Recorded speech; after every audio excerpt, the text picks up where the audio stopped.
fragile ceasefire between the U.S., Israel, and Iran is already facing a major test. Iranian state media reports the Strait of Hormuz has closed again after Israel launched deadly strikes in Lebanon. But Vice President J.D. Vance says Lebanon was never part of this deal. Our Jacqueline Quinn is joining us in studio this morning. And Jackie, look, we knew the agreement was fragile, right? But now we're starting to see those strains.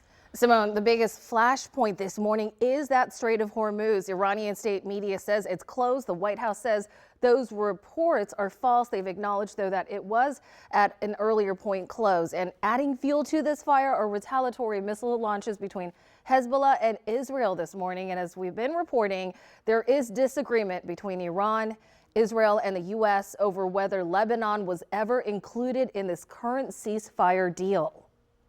The Iranians thought that the ceasefire included Lebanon, and it just didn't. We never made that promise. We never indicated that was going to be the case. But Iran feels differently, accusing both Israel and the U.S. of breaking the standing agreement and warning it could walk away from talks scheduled for tomorrow. That uncertainty is hitting global markets. Oil prices, which fell after the ceasefire announcement, are climbing again, with stocks overseas also slipping in early trading. Now, the White House still expects the Strait of Hormuz to open without restrictions, but questions linger about potential deals to allow Oman and Iran to charge tolls for future passage through the strait.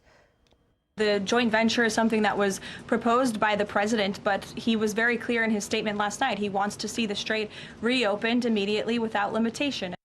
For now, it seems the ceasefire between the U.S. and Iran is still in place, and Iran confirms a delegation is heading to Pakistan tomorrow for talks and possible negotiations with the United States. However, no confirmation yet that the U.S. is sending anyone. And today on Capitol Hill, Democrats led by Maryland Congressman Glenn Ivey is expected to push for a war powers resolution, trying to force a House vote on the president's military authority, but Republicans are expected to block this effort. Of course, we are going to continue to monitor all of these new developments hour by hour. Back to you guys.